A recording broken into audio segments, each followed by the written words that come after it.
नमो पार्वती पते हर हर महादेव। दोस्तों तो अभी हम लोग जा रहे हैं मंदिर की तरफ पूजा करने के लिए। अब देख पा रहे हो अभी हम लोग थोड़ी देर में काशी विश्वनाथ के मंदिर जाएंगे। भीड़ देख रहे हो आप कितना पीछे लंबी लाइन लगी हुई है। हमने ऑनलाइन बुकिंग कर रखे थे तो शास्त्री के वेट कर रहे हैं। अभी आधे घंटे में शायद मिल जाएंगे, फिर मंदिर में एंटर करेंगे। चलो, सावन के महीना है और संडे भी है, भीड़ लगी पड़ी है बहुत ज़्यादा। Okay, bye bye. नमो पार्वती पते हर हर महादेव। तो दोस्तों आज है डे 2 सावन के महीना और दिन है संडे। हमारे प्लान के अकॉर्डिंग हम लोग ठीक 1 बजे होटल में पहुंच गए थे बनारस में। अब सेम डे पे हमने ऑनलाइन बुकिंग किए थे और ऑनलाइन बुकिंग के प्रोसीडियर ये है कि एक तो सावन महीने में कहीं भी जितने भी सोमवार आएंगे 4 या 5, उस डेट पे आप किसी तरह के ऑनलाइन बुकिंग्स नहीं कर सकेंगे। स्पेशली कोई भी अगर पूजा, रुद्र अभिषेक और अदर कुछ भी करना चाहेंगे, शीघ्र दर्शन, तो ऑनलाइन साइट बिल्कुल क्लोज रहता है। वो सिर्फ मंडे के लिए और वो भी सावन महीना के लिए, क्योंकि इतना रश होता है, आप लोगों को पता है, मंडे और सावन के महीना। और जहाँ पे बात बाबा काशी विश्वनाथ के होते हैं, बाबा काशी विश्वनाथ के दीवाने सब है। तो इसलिए हमने रविवार को ही प्लान किया था। तो संडे के हम लोग करीब करीब होटल से रेडी होके 3 साढ़े 3 बजे पहुंच गए थे मंदिर में। तो बाबा काशी विश्वनाथ के जो वेबसाइट है, काशी विश्वनाथ के ओरिजिनल वेबसाइट पे ही आप जाना। बहुत सारे फ्रॉड्स भी होते हैं, तो एक्चुअल लिंक आपको दिख जाएंगे। तो वहाँ पे आपको शीघ्र दर्शन और बाकी कोई भी पूजा, डोनेशन, सो जो भी करना चाहिए आप वहाँ पे बुकिंग कर सकते हैं। तो शीघ्र दर्शन के लिए 300 रुपीज़ पर हेड चाहिए होता है। और हमने रुद्राभिषेक हमने लिया था, वो 700 रुपीज़ का एक रुद्राभिषेक 5 शास्त्री से उस टाइम पे लिए थे। तो उसका चार्जेस कुछ 700 रुपीज़ पड़ा था। तो इस 700 रुपीज़ में मैं, वाइफ और मेरे बच्चे उस पूजा में शामिल हो सकते हैं। तो आपको एक ज़रूरी चीज़ और बता देता हूँ, जो भी ज्योतिर्लिंग में रुद्राभिषेक पूजा होता है कभी भी ओरिजिनल शिवलिंग में नहीं होता है। वो साइड में उसी मंदिर प्रांगण में दूसरे शिवलिंग में कराया जाता है ब्राह्मणी शास्त्री द्वारा। तो ये चीज़ कभी वहाँ पे कंफ्यूज मत होना कि आपको ओरिजिनल में, क्योंकि आपको पता ही है भक्त इतने लाइन में खड़े रहते हैं, उतना टाइम नहीं होता है, रश वहाँ पे अगर पूजा पाठ कराने बैठ गए तो जो लोग 10 घंटा 12 घंटे से लाइन में खड़े हो रखे हैं तो उनका क्या हाल होगा। तो इस वजह से ये सुविधा है। तो बहुत लोगों का कंफ्यूज होता है। मैं भी शुरू में ऐसे ही सोचता था कि ओरिजिनल ज्योतिर्लिंग में ही होगा, बट वो कभी पॉसिबल नहीं है। आप ओरिजिनल ज्योतिर्लिंग में पानी डाल सकते हो, वो है, बट पूजा पाठ ड्यूरिंग विजिटिंग आवर्स बहुत मुश्किल है। तो ऐसे करके हम लोगों ने पहुंच गए करीब करीब 3 बजे के आसपास मंदिर में, ज़्यादा दूर नहीं थे। तो वहाँ पे जाते जो नज़ारा था, मतलब लाइन लगभग काफ़ी लंबा था। बिल्कुल पीछे से कुछ लोग बीच में मिले जो शीघ्र दर्शन के लिए वहाँ पे भी काउंटर होते हैं, तो वहाँ पे फिर दोबारा आपको रजिस्ट्रेशन करना पड़ता है और वहाँ पे भी लाइन लगते हैं, काफ़ी अच्छे खासे लाइन लगते हैं। उसमें भी करीब करीब आधा घंटा 40 मिनट आपको खड़ा होना पड़ेगा, तब जाके आप ऑनलाइन बुकिंग के लिए शीघ्र दर्शन के लिए टिकट ले सकते हैं ऑफलाइन।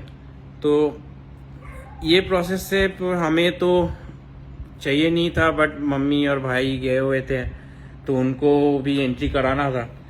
तो जो हाल था, एक बंदा मुझे मिला था, मुझे याद है, वो लोग सुबह 6 बजे लाइन में खड़े हुए थे और तब दिन के 4 बज रहे थे। तो आधे रास्ता भी वो लोग पहुंचे नहीं थे और ऐसे ही माहौल रहता तो शायद वो नेक्स्ट डे ही उनको दर्शन करने के मिलता, रात भर उनको उस लाइन में खड़े होने के लिए मेंटेन करना पड़ता। तो मजबूरी में आके फिर वो ऑफलाइन शीघ्र दर्शन के लिए यहाँ आए थे। तो मैं भी दोबारा, मेरे पास जब मेरे पास ऑलरेडी रुद्र अभिषेक के लिए ऑनलाइन बुकिंग था, तो मैं वहाँ से प्रिंट आउट ले लिया काउंटर से। साथ ही साथ मैंने शीघ्र दर्शन के लिए भी 2 और पास ले लिए थे। तो हम लोगों का चारों हो गए।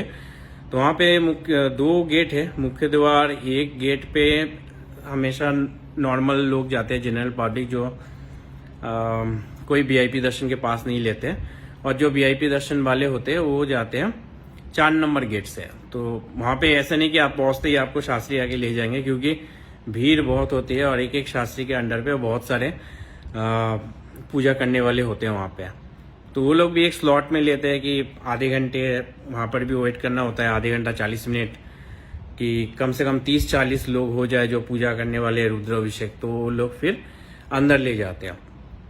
और करीब करीब 30-40 लोग जब जाते हैं तो लगातार वो लोग एक के बाद एक वहाँ पे शिवलिंग बने हुए हैं, तो सब जल्दी जल्दी बैठा देते हैं। हालांकि शुरू में वो बोल देते कि आप दर्शन कर लो, तो हम लोग दर्शन करते टाइम भी पानी डाल दिए थे बाबा भोलेनाथ के ओरिजिनल शिवलिंग में।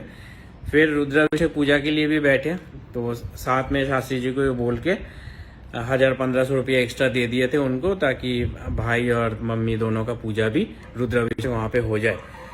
तो वहाँ पे ऑनलाइन मैंने स्लॉट पहले हम ही लोगों के लिया था, बाद में मिल नहीं रहा था। मैं 2 दिन बाद देख रहा था, काफ़ी रश होता है सावन महीने में, अब स्लॉट नहीं ले पाओगे। मैं ये सब चीज़ें मैं बोल रहा हूँ करीब करीब 2-2.5 महीना पहले ही मैं कर देता हूँ। कहीं भी ज्योतिर्लिंग जाता हूँ तब जाके पॉसिबल हो पाता है। ऐसा नहीं कि मैं कल सोचा और आज कर लिया और फिर निकल गया, या फिर हफ्ते भर पहले सोचा। तो ये मतलब एक प्लान होना चाहिए, कोई भी ज्योतिर्लिंग आप जाओ अगर आपको ये सारी सुविधा लेने हैं तो उस हिसाब से फिर उनको मैंने बोल दिया। तो बोलने के बाद फिर हमारी पूजा भी हुए, तो हम लोग खुश हुए, चारों ने पूजा किया। तो जो जितना भी वहाँ पे दूध और सामग्री और अदर चीज़ है वो अलग चार्जेस देने होते हैं। पूजा सामग्री आपको अलग से वहाँ पे खरीदने होते हैं, near about I think 1000 rupees का होता है। तो वो उनके पास खुद ही होते हैं, आपको कुछ लेके जाने नहीं होते हैं, आपको बस वो चार्जेस बता देते हैं, उसके अकॉर्डिंग आप दे दो।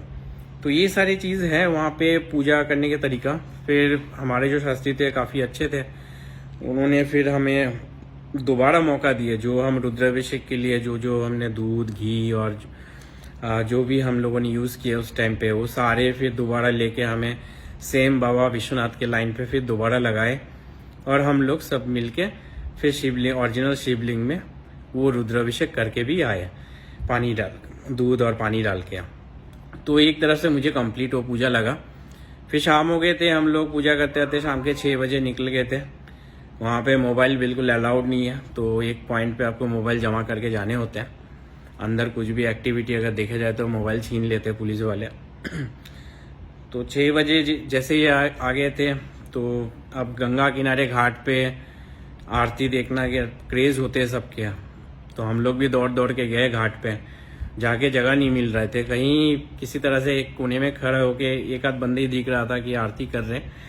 वहाँ पर भी अपोजिट साइड पे नाव पे बहुत लोग पैसे दे के वो बैठे हुए थे। कुछ जगह पे हम लोग कोशिश किए, बट जगह टाइम ही नहीं मिल पा रहा था और जगह भी नहीं हो पा रहा था।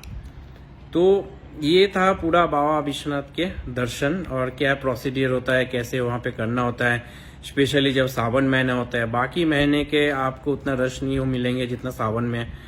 सावन ऐसे ही ज्योतिर्लिंग में बहुत भीड़ होते हैं, किसी भी ज्योतिर्लिंग चले जाओ किसी भी टाइम में।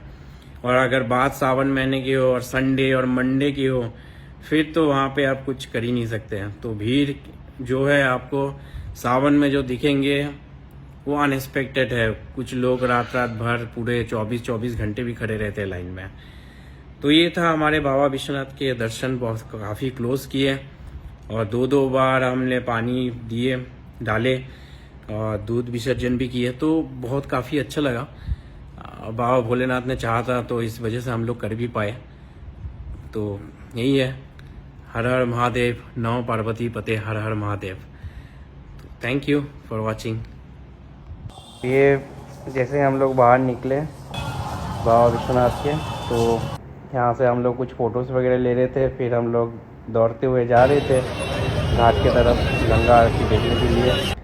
और ये आप जो नज़ारा देख रहे हो बनारस के शाम के, कुछ अलग ही है, पूरा अलग दुनिया में आपको बहुत अच्छा फील होता है। इतना रश और फिर भी बहुत मन खुश था, बहुत अच्छा लगा हमें वहाँ जाके। तो ये था बाबा विश्वनाथ के दर्शन। थोड़ा लेंदी वीडियो होता है, पर ये मैं इसलिए करता हूँ कि एटलीस्ट जो चीज़ें हैं सबको पता चले, और जो व्यूज़ कर रहे हैं तो उनके लिए थोड़ा सा इजी रहे। बाकी इंस्टाग्राम तो बोलते हैं कि ओवर 3 मिनट्स हो गए तो आप थोड़ा कम कर लो, बट वो मेरा मोटिव नहीं है। बट एटलीस्ट जो लोग देख रहे हैं एटलीस्ट फुल नॉलेज उनको मिल जाए। तो नमो पार्वती पते हर हर महादेव। कल मिलते हैं, अगला दिन हम लोग क्या किए वहाँ पे। Thank you for watching.